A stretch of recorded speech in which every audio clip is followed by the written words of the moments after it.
Hola, buen día. Buen día, buenas tardes. ¿Cómo están? Buen día, profe. Hola, buenos días. Bueno.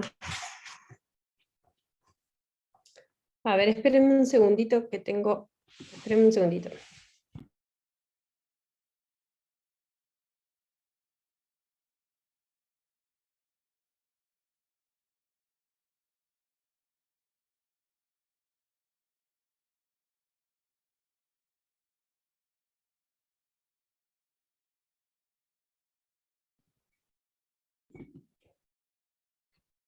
Bueno, ahora sí.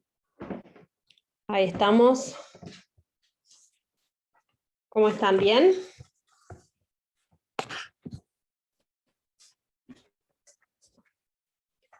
Bien, muy bien. Bueno, ¿me escuchan bien? Sí.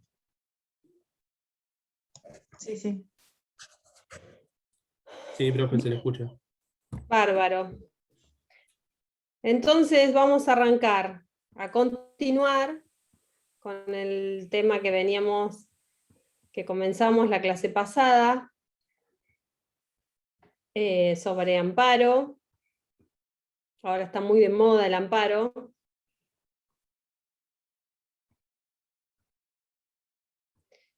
A ver, habíamos llegado con respecto al trámite del amparo. En Nación, estábamos analizando la ley de Nación, y vimos el requerimiento del informe a la autoridad pública, sí. Llegamos ahí. Vimos contestación de la demanda, si mal no recuerdo. Contestación de la demanda, es decir, contestación, el informe emitido por la autoridad pública.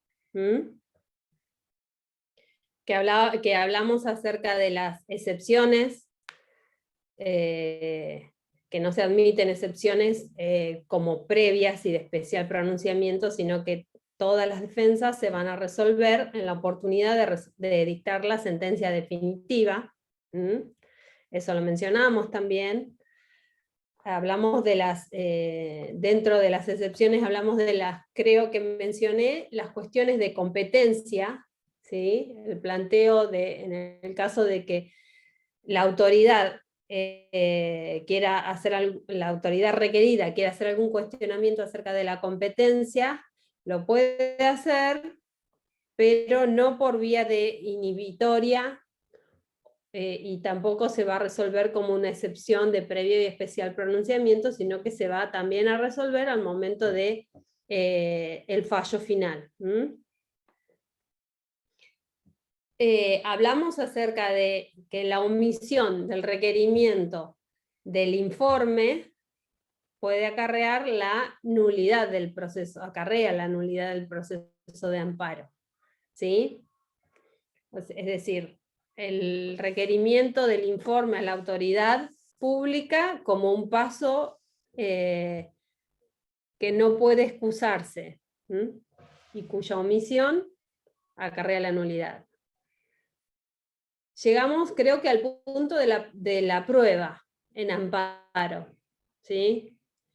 Creo que es así. Si me dicen que no quiero repetir temas o saltearme temas. Creo que nos quedamos que teníamos que empezar con acción meramente declarativa. Me parece que habíamos terminado todo.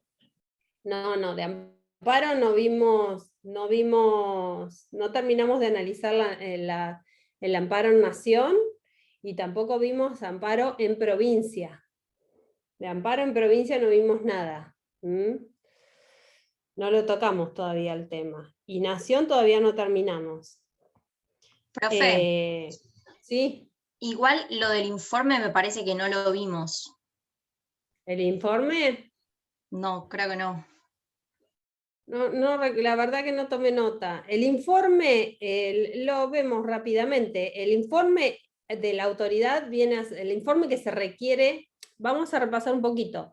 La ley nacional que regula la acción de amparo, 16.986, es la ley nacional. Dentro de amparo nosotros lo tenemos contemplado, hablamos que el amparo era una acción, ¿sí? Una institución de origen pretoriano, y no estaba regulada en nuestro país, y lo que hacía la Corte y la jurisprudencia era derivar a vías ordinarias aquellos reclamos para el ejercicio de los derechos y garantías constitucionales, ¿sí? Esto para los que no estuvieron en la clase pasada y para refrescar a los que sí estuvieron. Así nos encuadramos en tema. De eso se trata el amparo, para poder ejercer los derechos y garantías que están reconocidos en la Constitución. Acá ¿sí? encontré, profe, Y- hasta dónde llegamos. ¿Hasta dónde llegamos, Roque? Omisión de requerimiento de informe, y usted dijo que esta clase íbamos a ver prueba del amparo, incidente, sentencia, recurso, ley provincial. Bien, bien. Ahí. Bueno, claro, estamos encuadrados en lo que es la regulación en nación, ¿sí? Previo a la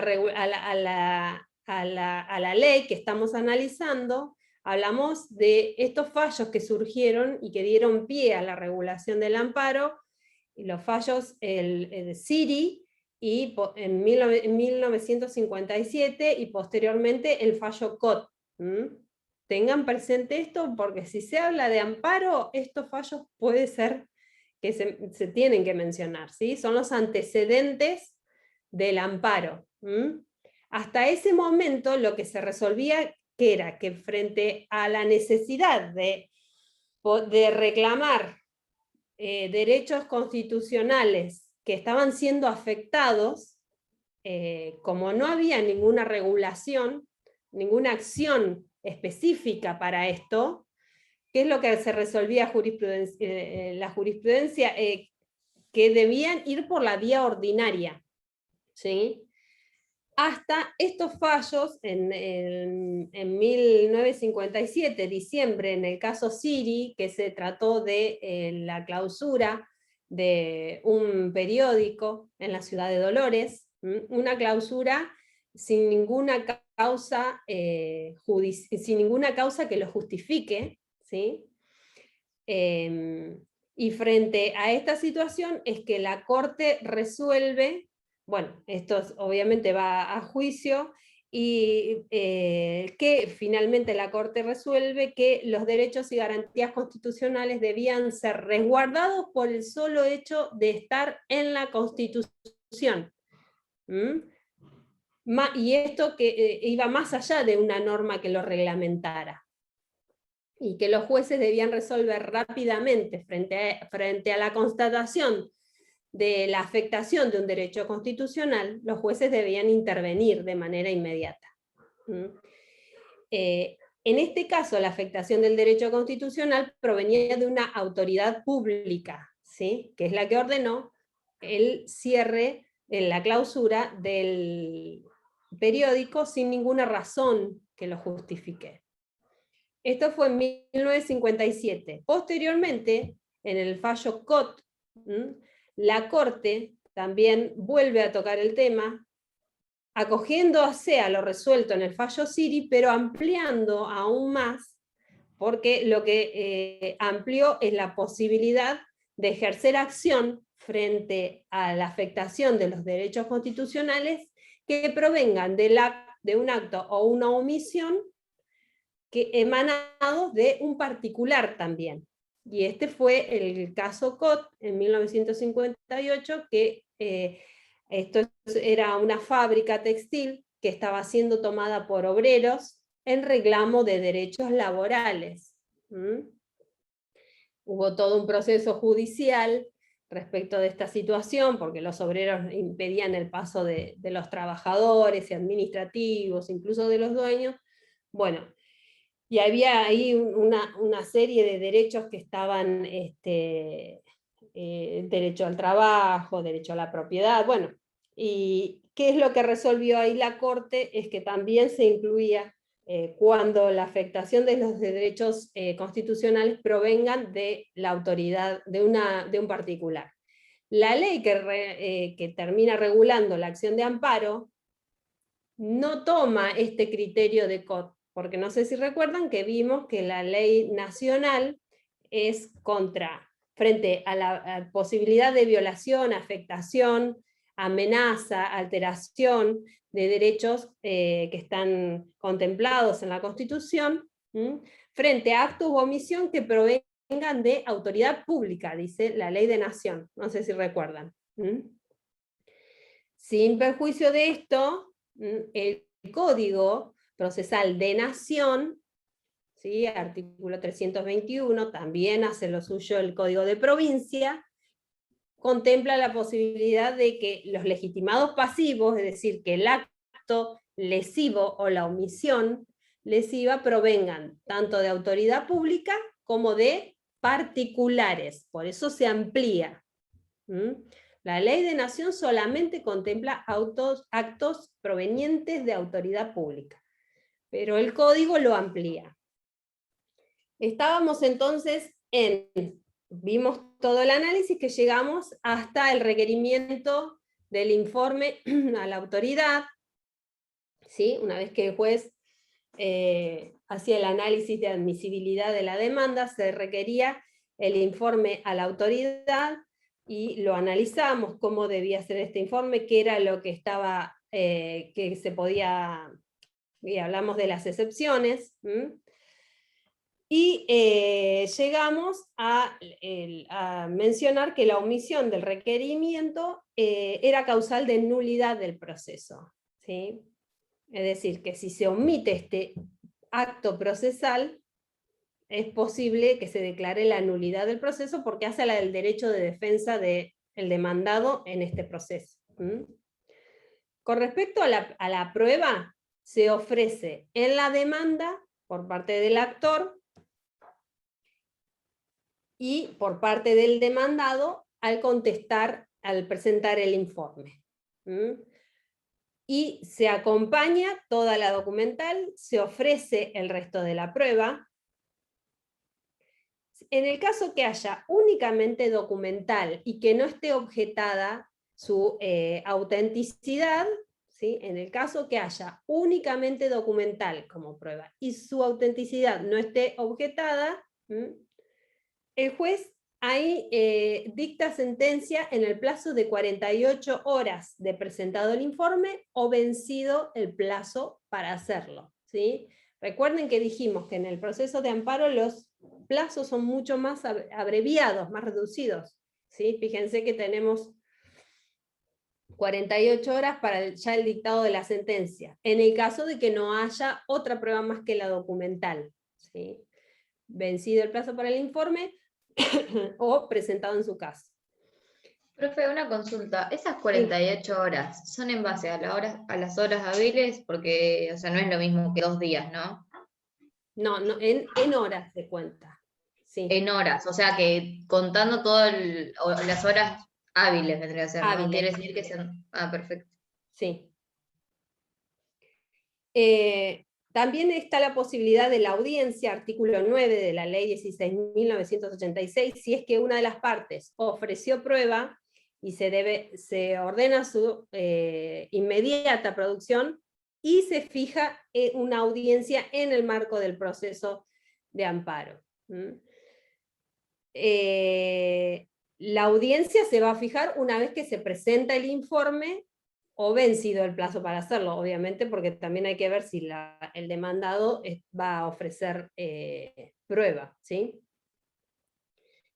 Vencido el plazo para hacerlo, la notificación de la audiencia es, fíjense esta particularidad, que la notificación de la audiencia es por nota, del modo que ustedes conocen como automática o por ministerio de ley, con la particularidad que no es los días que están asignados por el Código Procesal, sino es la notificación va a ser a partir del día siguiente hábil al que se dicta la resolución, ¿sí? Es decir, no va a ser ni el martes ni el viernes, o sea, la notificación es automática y queda notificado el día siguiente hábil al que se dictó la resolución. aclaramos que por más que las partes ofrezcan prueba, el juez conserva la facultad de no ordenar la producción si considera que esta prueba es improcedente o meramente dilatoria y demás, así como tiene la facultad establecida en el Código de Provincia, perdón, en el Código Procesal de provincia y de nación también, artículo 364, párrafo 2. En el caso de que a la audiencia no comparezca el actor, se lo va a tener por desistido, artículo 10 de la ley. Se archivan las actuaciones con costas para el actor, y si es el accionado el que no comparece a la audiencia, se va a recibir la prueba del actor, y pasan los autos para sentencia. El artículo 11 de la ley prevé la ampliación del plazo de prueba. Esto queda a criterio del juez, ¿sí? Y obviamente lo resuelve él, con justificativo, según las circunstancias del caso. Y con respecto a los incidentes, no proceden los incidentes en el amparo, ¿sí? La regla general es que en el amparo no proceden los incidentes. Ahora, sin perjuicio de esto, hay dos incidentes que puede que el demandado, ¿sí?, pueda interponerlos. Porque lo que mencionábamos era, recuerdan que yo les dije que frente a la omisión del requerimiento del informe, puede acarrear la nulidad del proceso de amparo. Si se configura esta situación, puede que el juez dicte de oficio la nulidad del proceso, pero si el juez no lo advierte, el demandado puede pedirlo, y esto va a ser a través de un incidente de nulidad. Si pide la nulidad del proceso de amparo por omisión del requerimiento de informe, esto va a ser a través de un incidente. Y el otro incidente que se puede llegar a plantear es por acumulación de procesos, ¿sí? También el juez se haya habilitado para disponer la acumulación de procesos, a la que alude el artículo 4 de la ley, en concordancia con lo que dispone el artículo 190 del Código Procesal, hablando de acumulación de procesos, pero puede ser, obviamente, que el juez ignore la existencia de otros procesos que correspondería acumular. Frente a esa situación, el demandado puede pedir la acumulación de procesos, y la vía procesal va a ser un incidente. Esto sería como excepción a la regla general de que no se admiten el planteo de incidentes en el marco de un proceso de amparo, ¿sí? Con respecto a la sentencia, ya para ir cerrando el tema de amparo en nación, con respecto a la sentencia definitiva, vamos a analizar el contenido de la sentencia, los requisitos formales, temporales, y respecto al tipo de cosa juzgada que produce y que genera. Con respecto al contenido, cualquiera sea el contenido del fallo que resuelve el proceso, siempre debe respetar el principio de congruencia, ¿sí? Es decir, que debe resolver todas y cada una de las cuestiones que fueron planteadas en el marco del proceso.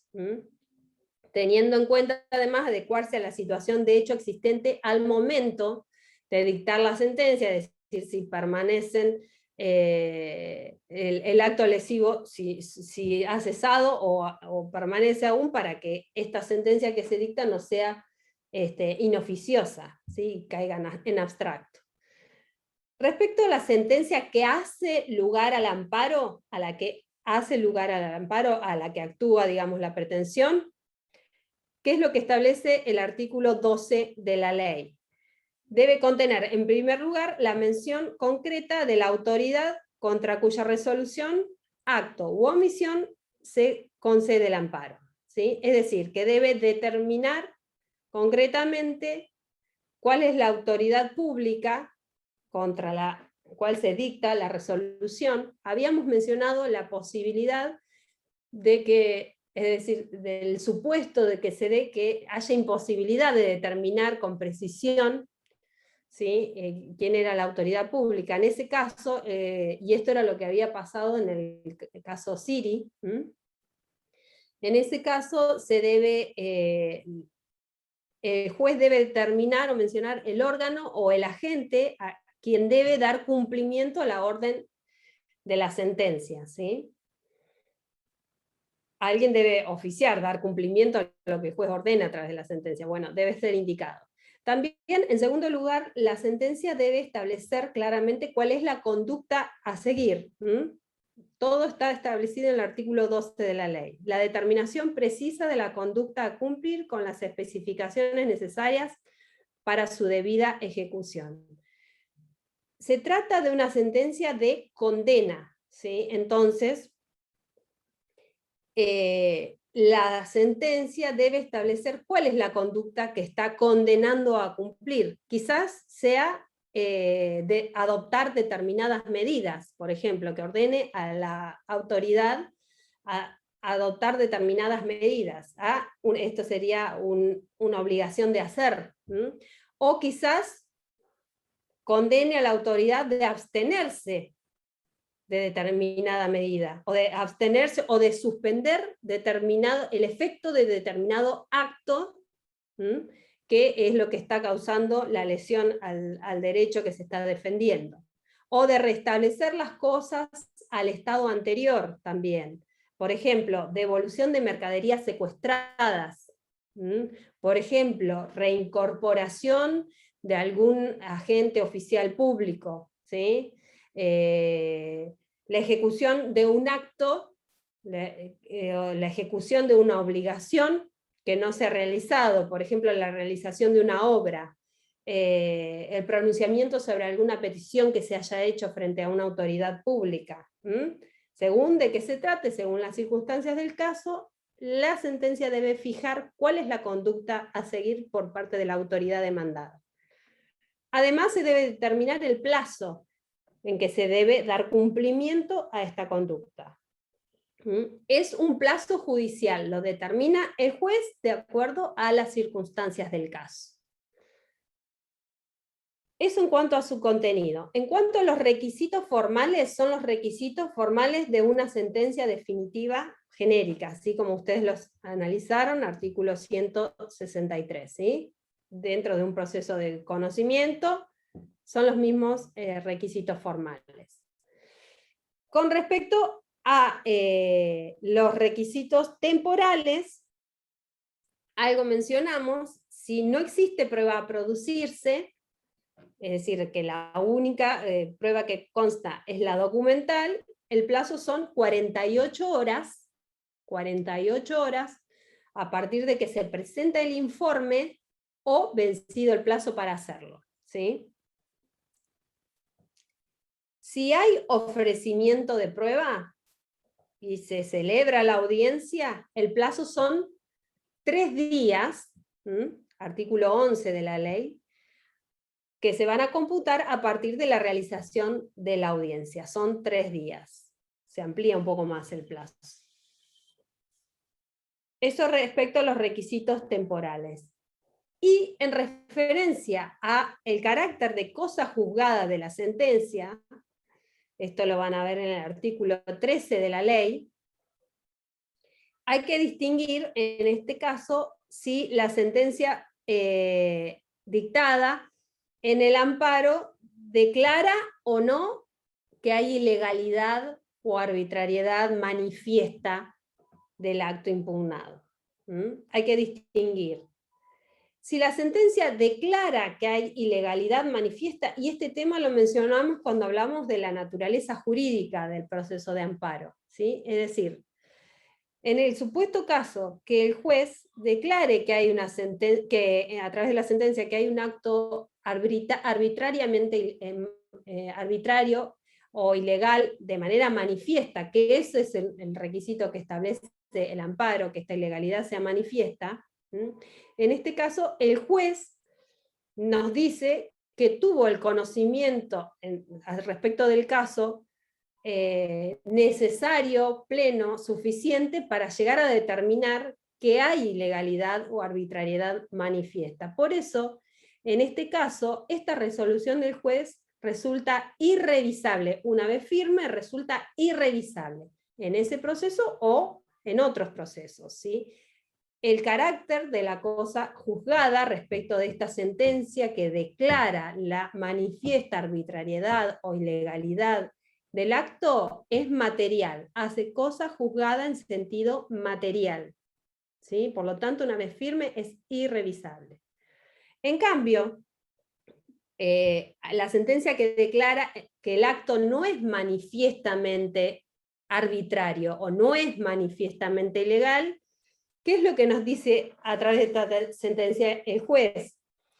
Que a través del proceso de amparo no se puede llegar a determinar que existe una manifiesta arbitrariedad del acto o ilegalidad. Y este rechazo, digamos, o esta declaración a través de la sentencia de que no existe, puede llegar, sí, esta cuestión se puede llegar a volver a plantear en otro proceso, donde el análisis sea distinto, más profundo, por ejemplo, a través de las vías ordinarias. Por eso, la sentencia que rechaza la manifiesta arbitrariedad del acto hace cosa juzgada en sentido formal. Es decir, no cancela la facultad del actor de poder intentar la protección de sus derechos, pero ya a través de otra vía. Ya a través de otra vía. ¿Está? Pero fue una consulta. Sí. En estos procesos de amparo es usual hacer uso de las medidas autosatisfactivas, porque las vimos ayer y por lo que vimos es como que resuelven el fondo del proceso, pero con un proceso mucho más abreviado. No las terminé de entender, pero las relacionaba con el proceso de amparo. Por eso lo pregunto. Fíjate, una autosatisfactiva se agota en la medida misma. Eso es lo que la caracteriza a una autosatisfactiva. Que una vez otorgada la medida, se satisface el interés que se está defendiendo, ¿sí? Y la característica, además, es que por la urgencia del requerimiento, los plazos son más abreviados, que serían lo que coincide con el amparo, los plazos abreviados. Pero en un amparo, cuando arrancamos hablamos de las notas distintivas del amparo, ¿sí? Porque en un amparo lo que se está defendiendo, ejerciendo el derecho de defensa es respecto de los derechos constitucionales, ¿sí? Y garantías constitucionales. Pero yo caso, no lo estoy igualando, sino que te estoy preguntando si en el proceso de amparo se usan estas medidas autosatisfactivas. No. O sea, ¿se plantean? No, o sea, una medida, no, el amparo una medida autosatisfactiva tiene como ustedes lo vieron ayer, tiene su normativa específica, ¿sí? En un amparo puede ser que a través de un amparo puede ser que pidas una medida cautelar. Pero ayer el profesor, cuando le pregunté eso, que pregunta Josefina ahora, dijo que se puede pedir una autosatisfactiva como cautelar en el amparo. Y ahí a mí se me mezcló todo. No, una cautelar se puede pedir. ¿Ya vieron cautelares? Incluso ayer el profesor dijo que era más conveniente la autosatisfactiva canalizarla por medio del amparo porque tiene plazos legales establecida y la medida no. Como si fuera una cautelar genérica. Claro, no, bueno. Pero él no la consideraba cautelar. No, claro. Igual hablar así, parecía que sí. En general no sirve. Hay que ver el caso puntual. O sea, hablábamos del caso puntual en que la obra social, por ejemplo, no cubría una operación que necesitaba hacerse de urgencia. Entonces interponía un amparo y la medida autosatisfactiva porque si no la persona se moría. Sí, la vía, en ese caso, la vía es un amparo. Sí. Lo que sí se puede pedir una medida cautelar, hay que ver si el juez la otorga o no. Pero en ese caso, de hecho, abundan los amparos en materia de salud frente a la negación de una obra social, de la cobertura médica respecto de una cirugía, respecto de una prótesis, ¿sí? En lo que se refiere a salud, el amparo puede ser. Ahora hay que ver si procede por una autosatisfactiva. La vía es el amparo. ¿Y qué medida se va a pedir como cautelar en el amparo? Bueno, ahí hay que ver qué es lo que se puede llegar a pedir. Depende del requerimiento, ¿sí?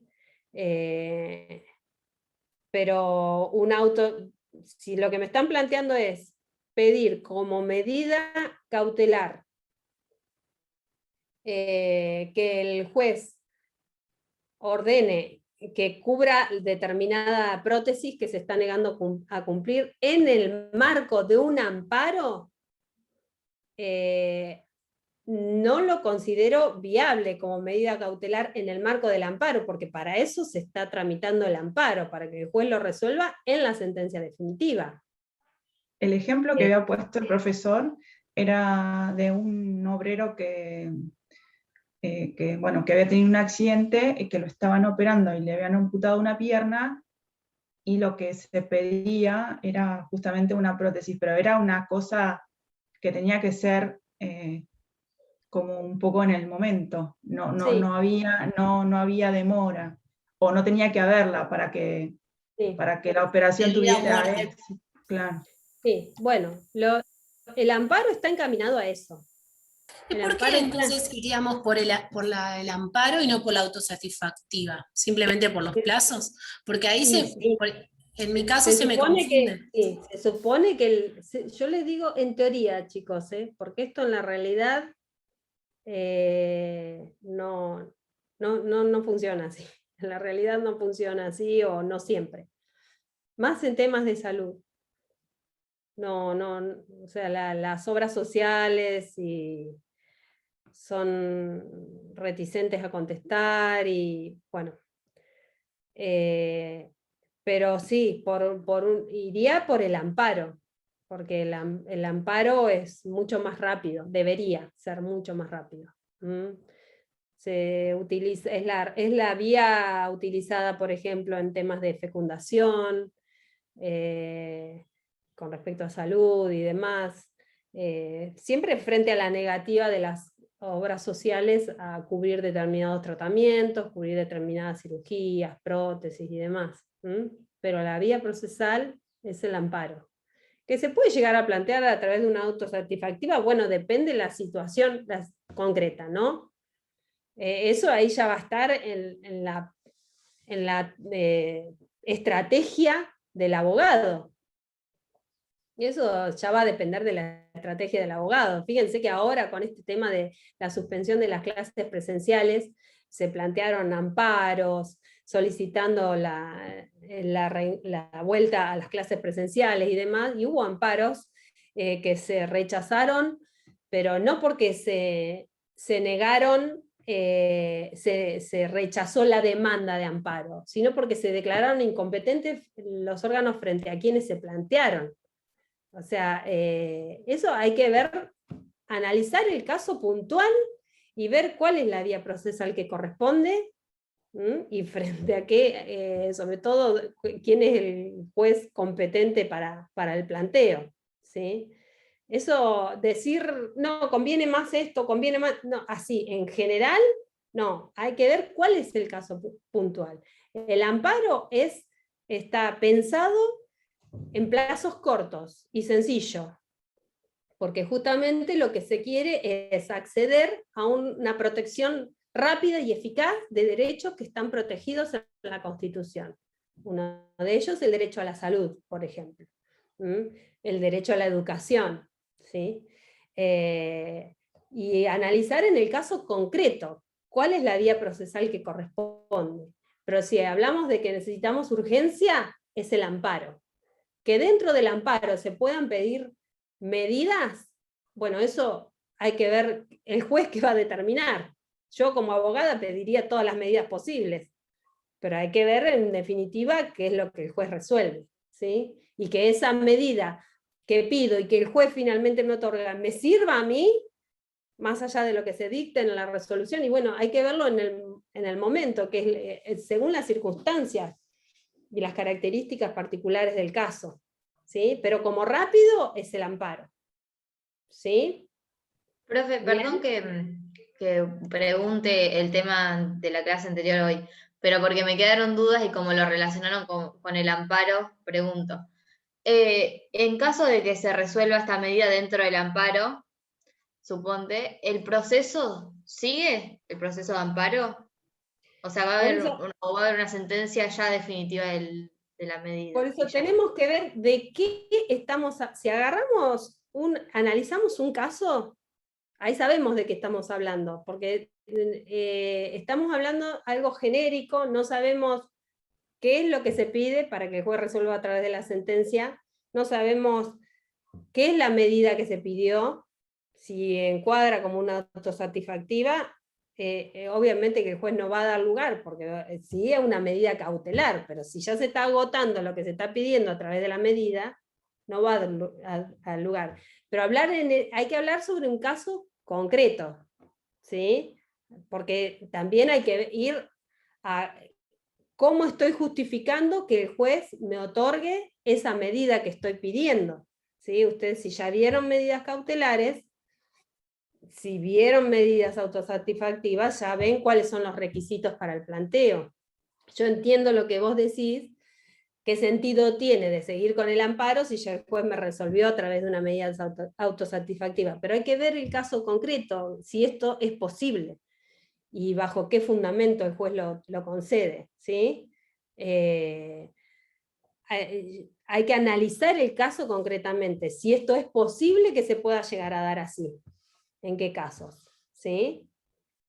Bueno, continuamos. Estábamos en la sentencia. Si rechaza, habíamos mencionado que si la sentencia definitiva rechaza la demanda de amparo por considerar que no existe una manifiesta arbitrariedad, obviamente que queda la posibilidad, queda facultado el actor para poder intentar la defensa de su derecho, pero ya a través de otra vía, ¿sí? En el caso de que la sentencia deniegue el amparo, ya sea porque no cumple con algunos de los requisitos, ¿se acuerdan que habíamos establecido? Porque la demanda es deficiente o demás, puede ser que ordene el juez subsanar, en ese caso el proceso continúa, ¿sí? Pero en el caso de que rechace porque no procede la vía de amparo, ahí también el actor ya puede ir por otra vía para ejercer la defensa de su derecho. Con respecto a los recursos, artículo 15 de la ley 15 establece qué tipo de resoluciones son apelables. Tenemos la sentencia definitiva, las resoluciones que desestiman elimine la demanda y las resoluciones que decretan la prohibición de innovar y suspensión de los efectos del acto impugnado. El plazo para interponer el recurso de apelación son 48 horas, que comienza a partir de que se notifica la resolución impugnada. Se plantea, a diferencia de lo que ustedes estudiaron en apelación, en este caso se plantea y se funda en el mismo escrito, ¿sí?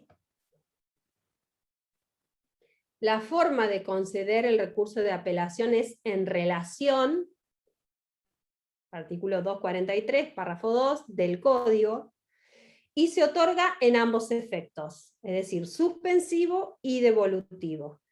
Es decir, en principio se suspenden los efectos o el cumplimiento de la resolución impugnada. ¿Ustedes vieron apelación ya? Porque si no vieron, les estoy hablando en chino. Más o menos, sí, pero lo vimos. Más o menos. Bueno. ¿Podría repetir esto último? Entonces, el efecto suspensivo y Se otorga en ambos efectos. El recurso de apelación en el proceso de amparo en el ámbito nacional se concede. La forma es en relación y el efecto es en ambos efectos. Es decir, por un lado, se remiten las actuaciones al juez superior, ahí a eso se refiere devolutivo, y se suspende la ejecución de lo resuelto. Y a eso se refiere suspensivo y devolutivo. El juez resuelve, el juez de primera instancia va a resolver si concede o no la apelación. ¿Sí? Se interpone ante el juez que dictó la resolución. Esto es igual que la apelación en el ordinario. Y si considera que procede la apelación, eleva las actuaciones a cámara, no se sustancia la apelación y eleva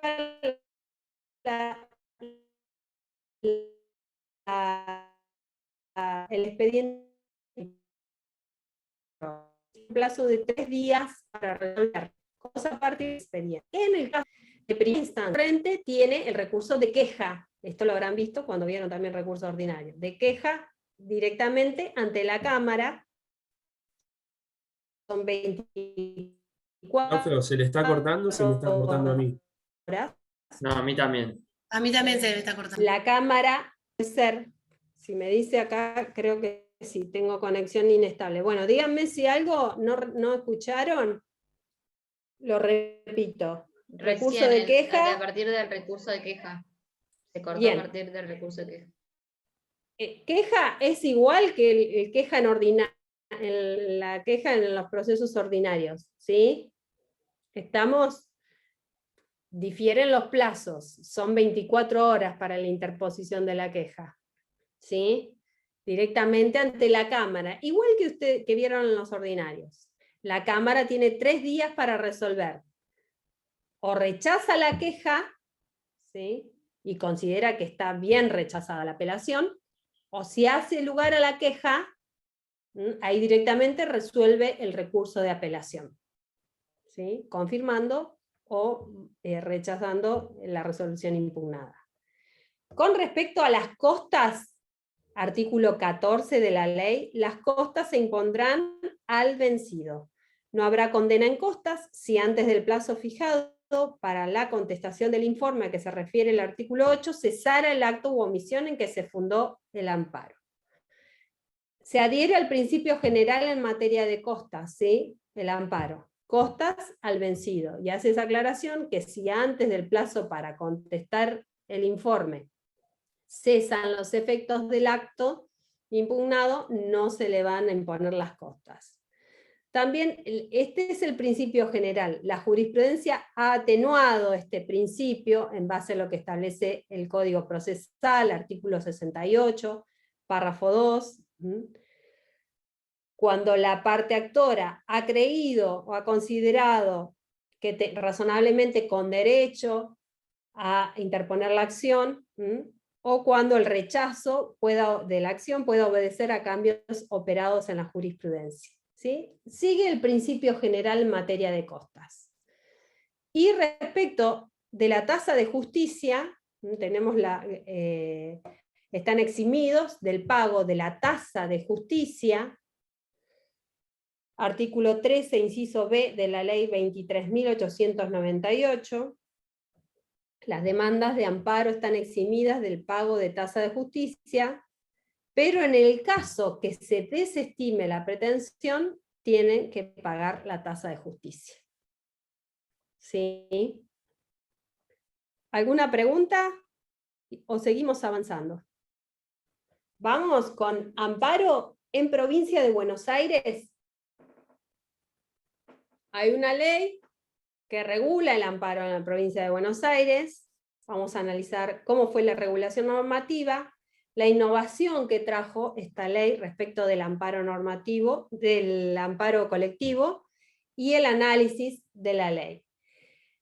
La ley original era la 7166, ustedes van a ver ahí en el programa que tienen mencionadas las leyes. Durante 40 años esta ley reguló el tema del amparo.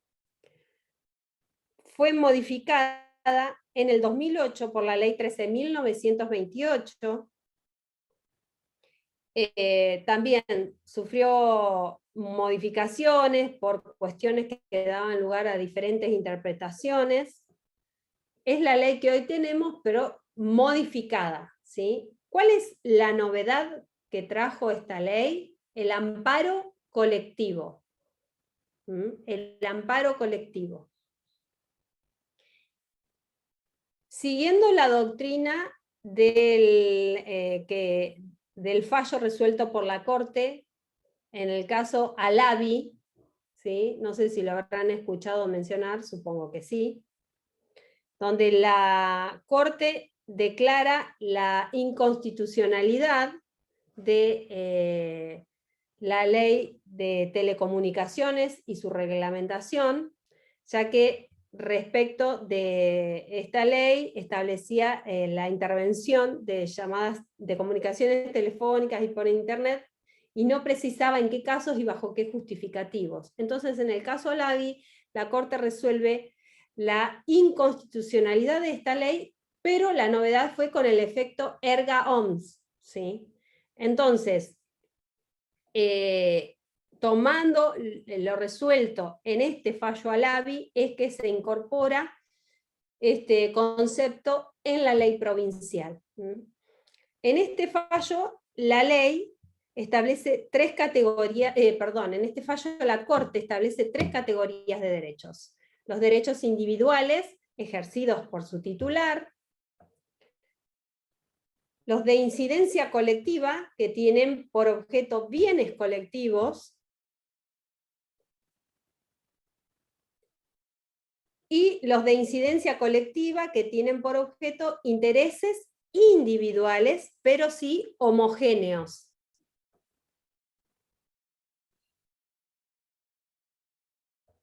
¿Qué es lo que resolvió nuestro máximo tribunal? Los derechos de incidencia colectiva que tienen por objeto intereses individuales homogéneos encuentran sustento en el segundo párrafo del artículo 43 de la Constitución Nacional, pero carecen de una regulación efectiva para las denominadas acciones de clase. Entonces, frente al vacío regulatorio, la disposición constitucional es operativa.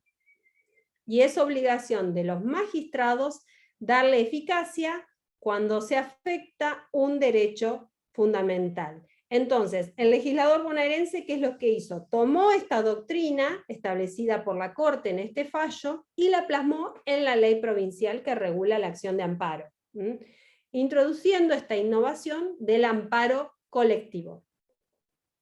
Tiene determinadas características el amparo colectivo. Una legitimación amplia, pueden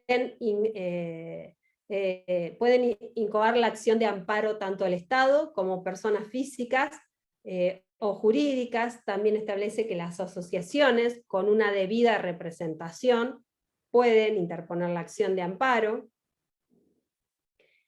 Se establece la creación de un registro de amparos de incidencia colectiva.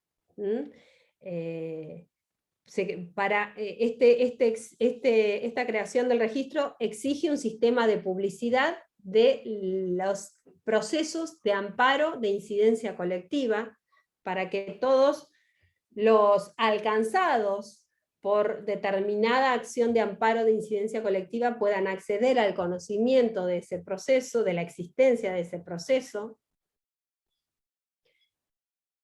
La finalidad del registro, ¿cuál sería entonces? Vincular todos los procesos de amparo colectivos que tengan una naturaleza similar, ¿sí? Que tengan una misma causa, y de esta forma evitar el dispendio jurisdiccional y evitar que se dicten sentencias contradictorias. Con respecto a la tramitación, también establece ciertas particularidades. Si se va a tramitar un amparo colectivo, la demanda debe contener la referencia específica a cuáles son los efectos comunes, identificar cuál es el hecho único generador de este daño colectivo, también garantizar una adecuada representación de las personas que están afectadas, y lo característico es el efecto que tiene la sentencia que se dicta en el marco de un amparo colectivo. La sentencia colectiva y la cosa juzgada. La cosa juzgada lo es respecto de ese tipo de procesos y de otros que tengan causa similar. Alcanza el efecto de la cosa juzgada, de esa sentencia, alcanza a todo el grupo de afectados que pueden oponerlo válidamente al demandado, al vencido, incluso beneficia a aquellas personas que no hayan sido parte en el proceso, pero que compartan la misma situación jurídica o de hecho con los que interpusieron sí la acción. Alcanza también, y pueden hacerla valer, aquellos que no han sido parte del proceso, pero que comparten la misma situación jurídica o de hecho. ¿Sí? Y además, a diferencia de este efecto que les acabo de mencionar, en caso de que se rechace la acción, los legitimados ausentes en ese proceso en el que la acción fue rechazada, pueden intentar una nueva acción de amparo, pero con otras pruebas, sustentada en otras pruebas, siempre y cuando obviamente no se encuentre, no esté caduca la acción. Los efectos del fallo de amparo, entonces, colectivo, es lo que distingue, ¿sí? Lo que se distingue en nuestra ley. Y el efecto es que es erga omnes, ¿sí? Tomando, recuerden, lo resuelto por la Corte en el caso Halal. Es decir, que beneficio perjudica a la colectividad abarcada por esta situación jurídica o por esta situación de hecho, ¿sí? Y hace cosa juzgada respecto de todos ellos. Es el elemento, digamos, más importante dentro de la legislación en cuanto al amparo colectivo. La ley provincial, entonces, dijimos que es la ley 13.928, ¿sí? La que regula el amparo. Comprende tanto para impugnar tanto a los actos provenientes de autoridades públicas como también de particulares. La acción, la ley provincial no establece qué actos se pueden impugnar. Sí, es concordante con lo que establece el artículo 20 de la Constitución Provincial. Para todo acto u omisión, después ya lo van a leer, que altere, afecte, amenace, ¿sí? De manera manifiesta derechos o garantías amparados por la Constitución. Pero sí establece qué actos no pueden ser impugnados en el artículo 2. ¿Qué actos no pueden ser impugnados a través de esta acción? ¿Y cuáles son?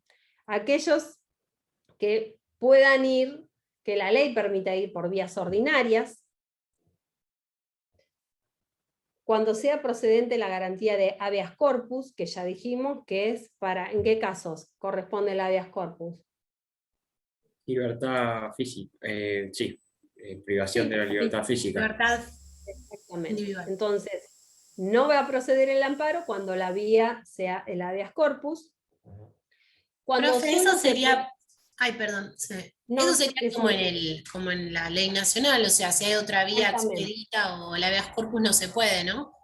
Exactamente. ¿Se acuerdan que cuando hablamos de la ley nacional dijimos que la doctrina no estaba de acuerdo en cuanto a qué se considera como un medio más idóneo? ¿Sí? Que parte de la doctrina consideraba que un medio más idóneo era una vía ordinaria por el conocimiento que el juez puede llegar a tener. En cambio, otra parte de la doctrina, como Morelo, Palacio también así tiene esa postura, que el medio más idóneo se refiere a cuál es la vía más rápida para acceder a la protección de estos derechos. Y si hablamos de vía rápida, la vía rápida es el amparo.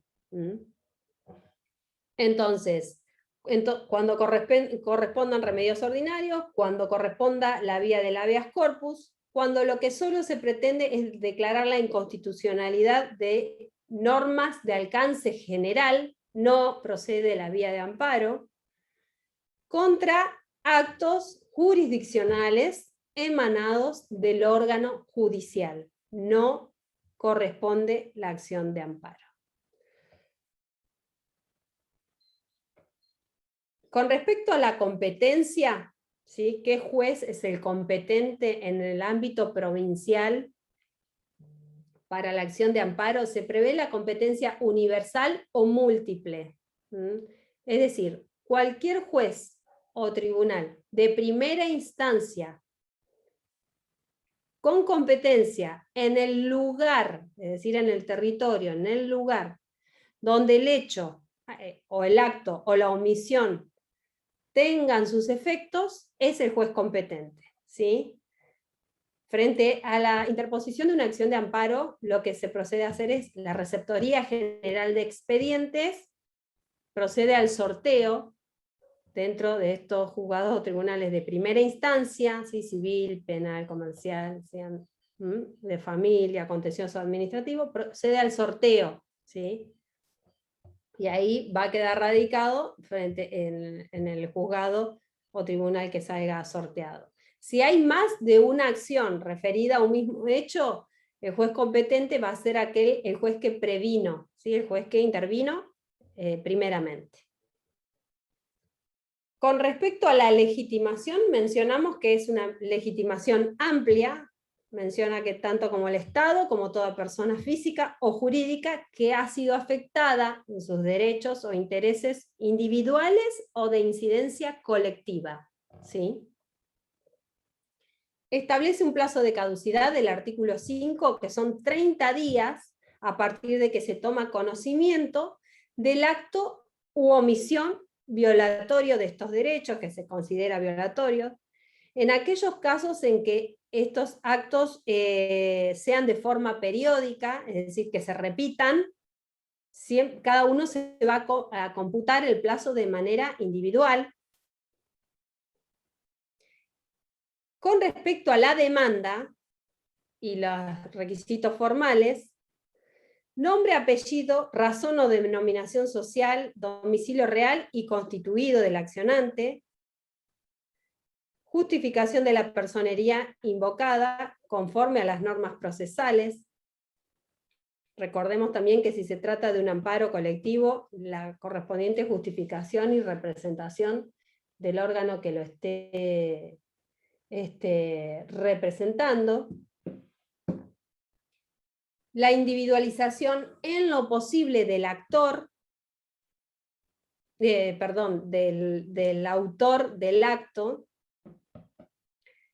una relación circunstanciada de los hechos que dan fundamento a su reclamo, y el ofrecimiento de toda la prueba de la que intente valerse, también adjuntando la prueba documental que se encuentre en su poder. La petición en términos claros y precisos. Con respecto, si se trata de una demanda de amparo colectivo, ¿sí? Además se debe identificar cuál es el grupo afectado y la justificación también refiriéndose específicamente a cuáles son los efectos comunes, cuál es el hecho que tiene efectos comunes lesivos a este grupo que se está identificando.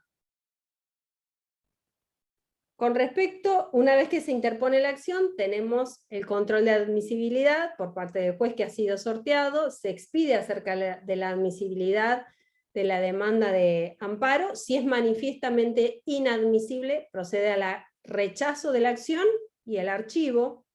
En el caso de que la considere admisible, continúa con el proceso previsto para el amparo. Si se trata de un amparo colectivo, de incidencia colectiva, lo que hace el juez una vez que admite la demanda, procede a la inscripción. Recuerdan que hablamos de que la ley establece la creación de un registro procede la inscripción del registro y además este registro informa al juez si ya hay alguna causa similar. ¿Sí? Este informe es dentro del plazo de 2 días sobre la existencia o no. Consulta. Sí. ¿Qué diferencia tiene el requerimiento del informe circunstanciado con el traslado de la demanda? Porque cuando leí de esta ley provincial, o sea, tengo anotado acá, informe circunstanciado se le exige a la entidad pública, pero si es un particular se le da traslado de la demanda. Son provincia nada más, y no... Sí, pero no hay diferencia. No hay diferencia. Lee la ley actualizada dice. que no hay diferencia. ¿Cómo?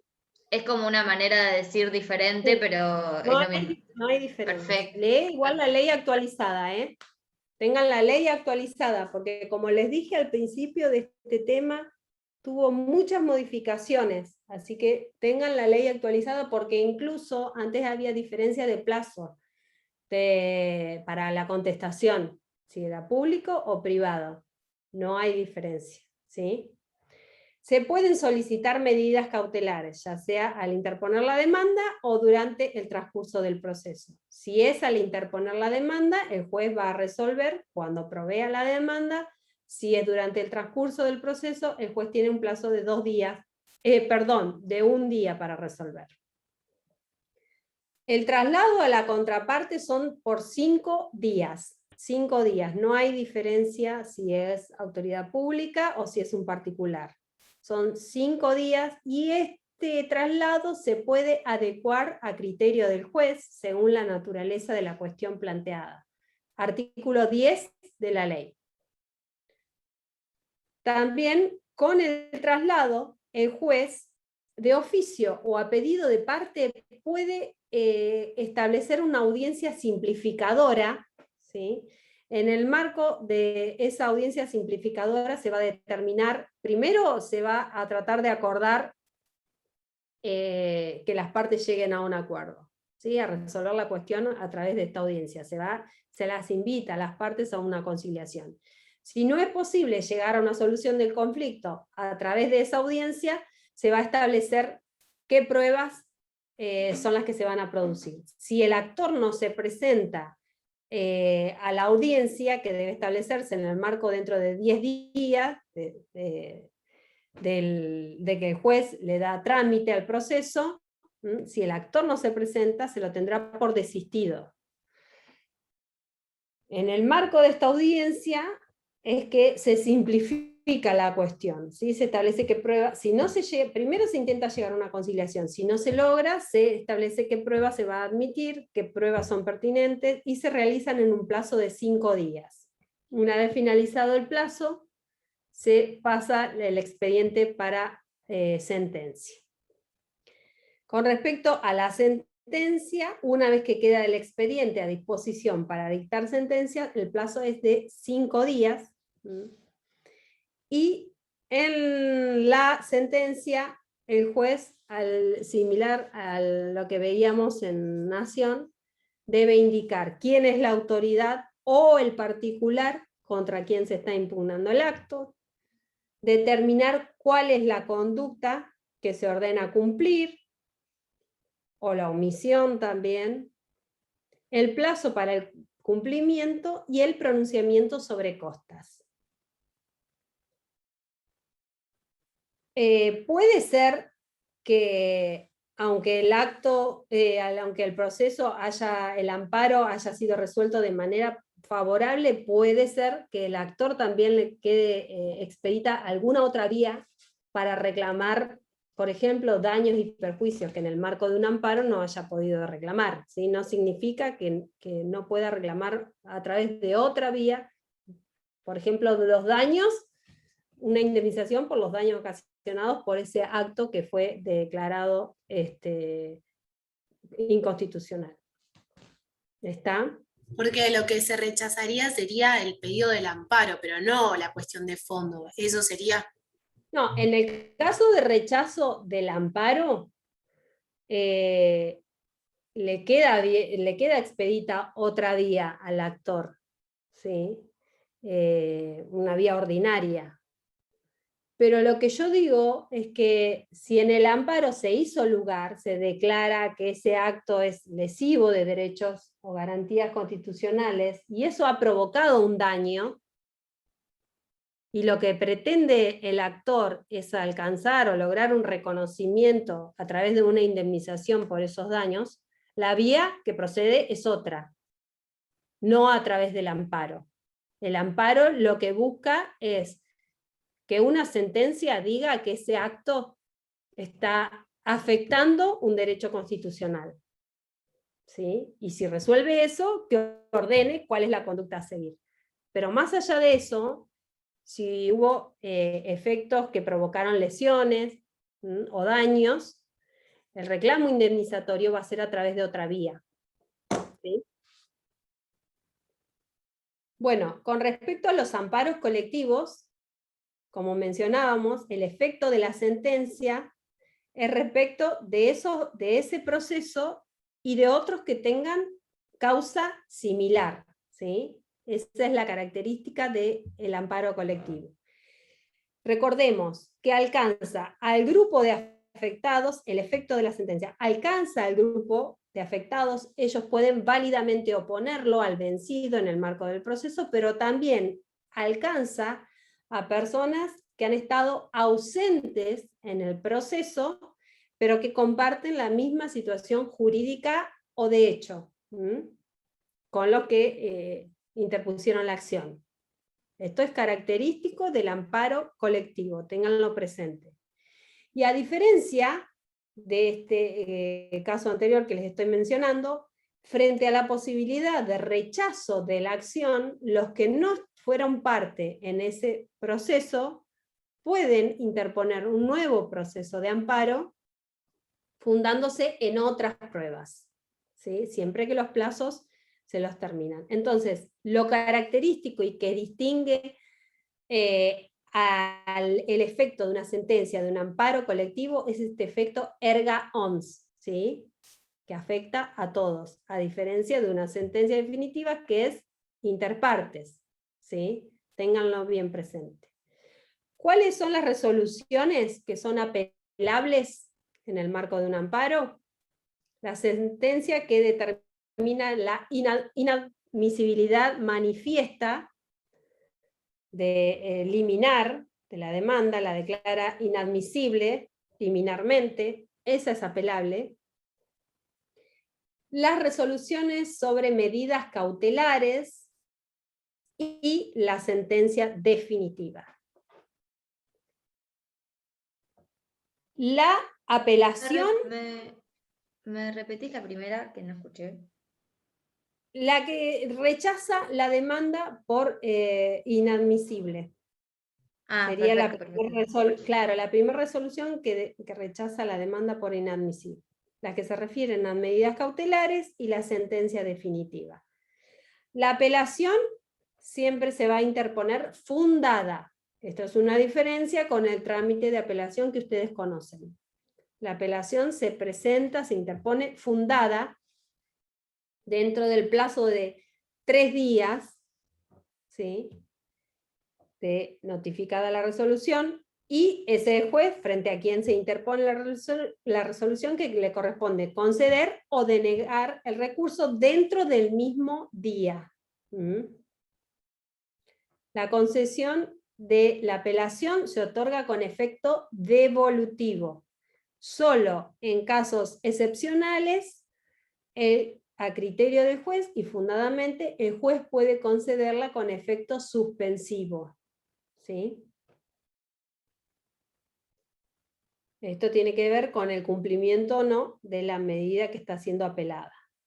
Se sustancia el recurso, se da traslado a la otra parte por el término de 3 días. En Nación no se daba traslado de la apelación.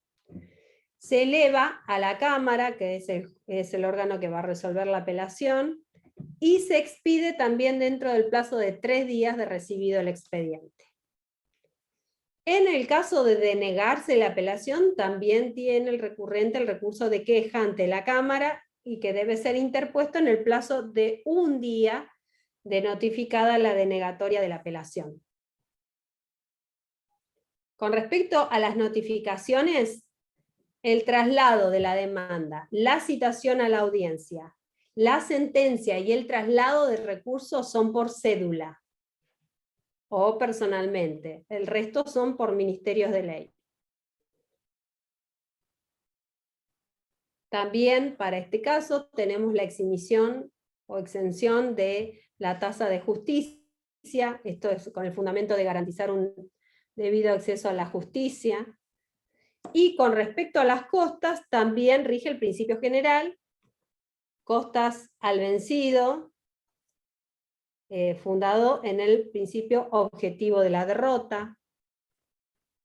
También, supletoriamente, el juez puede aplicarlo en principio es costas al vencido, se aplica el principio general, pero no solamente el principio general, sino todo lo regulado en materia de costas respecto de la imposición de costas, las excepciones y demás, y que todo debe quedar, obviamente, a criterio del juez, expresando su fundamento en la decisión.